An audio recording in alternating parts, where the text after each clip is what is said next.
तो इसके पीछे जो स्ट्रेटजी मेरी थी वो क्या थी? देखो, बहुत सारी मैंने गलतियाँ जो मैंने की थी वो आपके लिए बताई थी कि जीएस मैंने कभी नहीं पढ़ी थी। पढ़ने का मन नहीं करता तो पढ़ता नहीं था, कोई गाइड करने वाला नहीं था कि हाँ, ये बहुत ज़्यादा ज़रूरी है। तो इसके लिए सबसे बड़ी जो स्ट्रेटजी थी वो मेरी क्या थी? मैं अभी आजकल क्या होता है, जैसे लड़के कोई रेलवे की तैयारी कर रहा है, जैसे कि आप बीएसएफ एसएम की कर रहे हो। आप में से कुछ ऐसे भाई होंगे जो उसकी एसएससी जीडी की तैयारी कर रहे होंगे। कुछ भाई ऐसे होंगे रेलवे के लिए तैयारी कर रहे होंगे। कोई ऐसे होंगे स्टेट गवर्नमेंट की तैयारी कर रहे होंगे। तो तैयारी आप किसी की भी करो, चाहे स्टेट गवर्नमेंट की करो, चाहे सेंट्रल गवर्नमेंट की करो, चाहे कोई सी भी तैयारी करो, उसमें सबसे बड़ा जो आपके लिए खास है वो क्या है? सबसे बड़ी खास बात यह है कि आप सब्जेक्ट वाइज तैयारी करो, कभी भी धोखा नहीं खाओगे। आप किसी एग्जाम को लेकर तैयारी करोगे, आप जरूर धोखा खाओगे, आपके अंदर कॉन्फिडेंस भी नहीं बनेगा ठीक तरीके से। आपको जो तैयारी करनी है ना, वो आपको करनी है सब्जेक्ट वाइज। सब्जेक्ट वाइज आपके लिए कैसे तैयारी करनी है? जैसे मान लीजिए मैथ है, आप एक बार मैथ कंप्लीट कर लो पूरी। आप कोई सा भी एग्जाम दे लो, सब में मैथ आती है। तो आप जहाँ भी जिस भी एग्जाम में बैठोगे, मैथ अगर आपकी कंप्लीट है, उस एग्जाम में अगर आप बैठते हो तो आप फुल में फुल अगर आप स्कोर करते हो, आपका वहाँ कॉन्फिडेंट रहेगा कि हाँ, मैं भाई मैथ तो किसी कहीं भी आ जाए मैं कर दूंगा। ये आपका हिसाब रीजनिंग का है। मैथ रीजनिंग आपके जो दो सब्जेक्ट हैं, किसी भी एग्जाम में चले जाओ, बस आपको एक बार अच्छे से पढ़ने के बाद आपको बस प्रैक्टिस प्रैक्टिस करते रहना है। प्रैक्टिस नहीं करोगे तो फिर आपका टाइम कम नहीं आए, मतलब आप ज़्यादा टाइम में करोगे फिर आपका पेपर फेल नहीं हो पाएगा। जितनी ज़्यादा प्रैक्टिस करोगे उतना आपका एक प्रश्न का जो आंसर होगा वो बहुत ही कम समय में कर दोगे, जैसा कि मैं करता था। मैं लास्ट टाइम मैं पिछले 1 डेढ़ वर्ष से बिना पेन के मैथ और रीजनिंग, मतलब पूरा ही मॉक टेस्ट लेटे लेटे रजाई में अंदर घुस के और लेटे लेटे मोबाइल से लगा देता था। बस किस वजह से? इसी वजह से, क्योंकि स्पीड बहुत अच्छी हो चुकी थी और प्रैक्टिस बहुत अच्छी हो चुकी थी। तो अब कुछ भाई शायद इसमें कुछ ज्ञानी ये भी कहने लग जाएंगे कि भाई फिर आपने सीजीएल क्यों नहीं किया?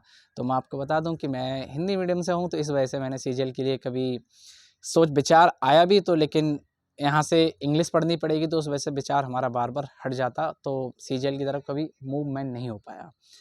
तो भाई, आपको जो तैयारी करनी है ना, वो इसी प्रकार से करनी है कि आपको सब्जेक्ट पूरे पूरे तैयार करने हैं। Math, reasoning, Hindi plus GS, इन सब्जेक्ट के लिए आप अगर बीएसएफ एचसीएम के लिए अभी कर रहे हो तो अभी जीएस के लिए ठीक है, मत पढ़ो, कोई दिक्कत नहीं है।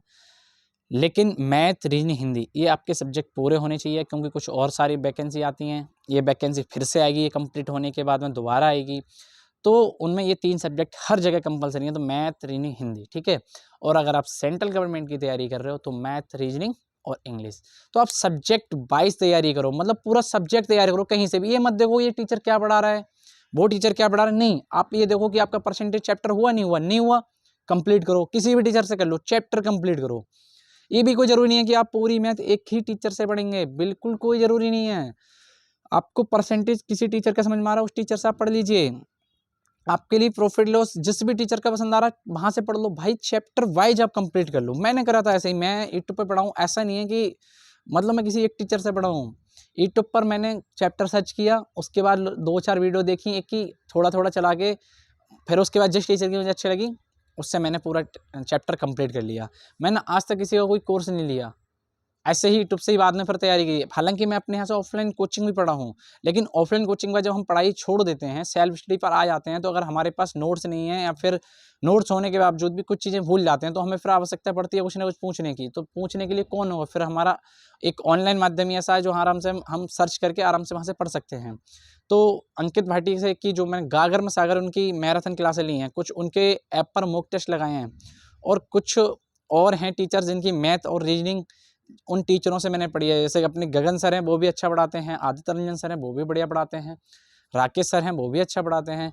तो इनकी कहीं ना कहीं किसी किसी चैप्टर की क्लास मैंने इनकी भी ली हैं, और भी कई टीचरों की क्लास ली हैं। जहाँ से मुझे अच्छा लगता था, यूट्यूब पर इनकी वीडियो पढ़ी हुई होती थी, वहाँ से पढ़ लेता था, जहाँ से भी अच्छा लगता था। तो इस प्रकार से मैं ये कहता हूँ, अगर आपके लिए profit loss Aditya Ranjan sir का अच्छा लग रहा है, फॉर एग्जाम्पल, मुझे नहीं पता आपको किस टीचर का पसंद आ रहा है, टीचर सब अच्छा पढ़ाते हैं, बस डिपेंड करता है आपको किस टीचर का समझ में आ रहा है। तो आप आदित्य रंजन सर से पढ़ लीजिए। आपको परसेंटेज समझ में अगर आ रहा है गगन सर का, तो वहाँ से पढ़ लीजिए, और यूट्यूब पर उनकी सबकी सारी क्लासें पड़ी हुई हैं। और अगर आप चाहते हैं कि नहीं मुझे तो एक ही जगह से पढ़ना है, एक ही, तो ठीक है, आप जहाँ से भी जो आपको टीचर पसंद आते हैं वहाँ से आप पढ़ सकते हो। तो इस प्रकार से आप टारगेट बनाइए कि आपको तैयारी कैसे करनी है। आपको चैप्टर वाइज आपका एक चैप्टर कंप्लीट हो गया, पढ़ा आपने, किताब से प्रैक्टिस करी। बुक मैंने जो अपने समय में पढ़ी थी वो आपको बता दे रहा हूँ, मैथ की RS अग्रवाल, HD यादव, ये 2 बुक्स मैंने लगाई थी, मैथ की 2 बुक्स लगाई थी और शायद 2-2 3-3 बार लगा दी होंगी। उसके बाद प्रैक्टिस तो बहुत ज़्यादा करी थी, तभी पूरे में पूरे मैं मॉक टेस्ट में नंबर आते थे और बिना पेन के भी सॉल्व इसलिए ही कर देता था कि कम समय में मैंने, कम समय में नहीं मतलब समय तो बहुत सारा लगा था, लेकिन ज़्यादा प्रैक्टिस करी थी इसलिए कम समय में आंसर आ जाते थे।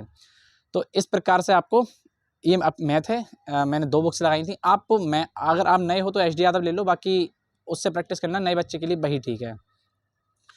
और सेकंड रीजनिंग मैंने एक, मेरे पास उसकी बुक थी, SK झा, शायद SK या RK झा कुछ करके, वाइट उसका पेज होता है, तो उसकी पुस्तक लगाई थी। तो रीडिंग तो ज़्यादा पढ़ने की आवश्यकता पड़ी नहीं थी, एक बार अगर किसी का ऑनलाइन चैप्टर समझ लेते थे या टीचर बता देते थे, उसके बाद अगर डायरेक्ट हम करने बैठ रहे हैं तो उसका हो जाता था। ऐसे क्लरिकल एप्टीट्यूड तो बस 2 दिन में ही सीख गए थे, इसमें तो पूरा रीडिंग की तरह ही होता है, तो इसमें हो गया था। कंप्यूटर के लिए बार बार आप लोग पूछते हैं कि सर आपने कंप्यूटर कहाँ से पढ़ा था, तो भाई कंप्यूटर मैंने जो पढ़ा था शुभम सर, जो आ, उस पर पढ़ाते हैं, रोजगार विद अंकित चैनल पर पढ़ाते हैं, उनसे पढ़ा था। इसके लिए मैं कहीं नहीं भागा था, कंप्यूटर के लिए कहीं भी नहीं भागा था, किसी भी टीचर के लिए, सिर्फ और सिर्फ उनसे ही पढ़ा था, शुभम सर से। तो आप वहाँ से आप पढ़ सकते हो। और मैंने उनकी कोई भी क्लास मतलब ऐसी नहीं ली थी, उनकी कोई क्लास नहीं ली थी, कोई प्रैक्टिस सेट नहीं लिए थे भाई, कुछ नहीं लिया था। सिर्फ और सिर्फ उनकी जो मैराथन क्लास उन्होंने दिल्ली पुलिस को लास्ट में कराई थी, बस वो वाली ले ली थी, उसी से मेरे 10 में से 8 नंबर का स्कोर हो गया था। वो तो कम समय, बहुत कम समय पड़ी थी, तो अगर मैं कहीं उसके लिए थोड़ा बहुत और पढ़ लेता तो फुल में फुल स्कोर हो जाता। तो भाई लोगों, ये मेरी लगभग जर्नी रही है, जितना मुझे याद आता गया मैंने बता दिया। जर्नी में तो वैसे और भी बहुत सारा कुछ हुआ है, क्योंकि इतने साल का पीरियड था 2019 से 24 तक का, तो सब कुछ ये 15-20 मिनट में नहीं हो सकता। बहुत कुछ जर्नी में बहुत कुछ रहा है, तो जितना मेरे को लगा कि आपको बताना चाहिए या जितना मुझे याद आया मैंने आपके लिए बता दिया। और हाँ, एक बात और, जो मैंने आपको बताया कि जो मेरे दोस्त थे वो दोनों, एक बिहार टीचर और एक CISF में HCM है और मैं इधर, तो हम ये तीनों दोस्त थे। दोस्त और भी थे, लेकिन जो मेरे इस एग्ज़ाम के साथ थे, तो तीनों दोस्त ही हम सेलेक्ट हो गए। और मैं ऐसी उम्मीद करता हूँ कि अगर आप लोग ये स्ट्रेटजी अपनाते हैं तो आपका भी सिलेक्शन हो जाएगा, आप और आपके मित्र जो भी हैं, इसी तरीके से आपका सिलेक्शन हो जाएगा। भर्तियाँ और भी बहुत सारी आ रही हैं। एक भाई कह रहे थे, भैया बस यही बात मत कहा करो कि भर्तियाँ और भी बहुत सारी आ रही हैं, हमको सिलेक्शन चाहिए तो सिर्फ और सिर्फ BSF HCM। तो ठीक है, बहुत अच्छी बात है, आप अच्छे से तैयारी करो और अच्छे से आप तैयारी करते रहोगे। देखो आज जैसा कि आपने मेरे बारे में जान लिया कि मैं बाहर हो गया, पढ़ाई में अच्छा था, फिर भी फाइनल सिलेक्शन से बाहर हुआ था, एक बार ओवर कॉन्फिडेंस की वजह से। फिर उसके बाद और सारे भी एग्ज़ाम निकाले, फिर उसमें से एक साथ निकले थे एक ही एग्ज़ाम, तो फिर इधर ये पसंद आया तो हम इधर ज्वाइन कर लिया। तो भाई इस प्रकार से आप तैयारी कर सकते हो। मेरी ट्रेनिंग समाप्त हो चुकी है, तो आपके अगर कोई और डाउट बनते हैं तो मैं समय समय पर जब भी मुझे टाइम मिलेगा आपके लिए गाइड करता रहूँगा। अब आप मुझे बताना कि आपके लिए किस टॉपिक पर वीडियो बनवानी है, उस टॉपिक पर मैं आपके लिए वीडियो लेकर आऊँगा। अगर आप टाइपिंग पर चाहते हैं, मेडिकल पर चाहते हैं, या आप चाहते हैं मैथ कैसे कवर करें, कितना कितना टारगेट लें डेली का या 2 दिन का 3 दिन का, उस हिसाब से तो मैं आपके लिए अब लेके आ सकता हूँ, इतना टाइम मेरे पास अब बन गया है। तो ठीक है भाइयों, जितने भी आपका कोई डाउट जो भी हैं, जो इस टॉपिक पर वीडियो बनवाना चाहते हैं, आप मुझे कमेंट कर देना। मिलते हैं फिर अगली वीडियो में, तब तक के लिए जय हिंद भाइयों।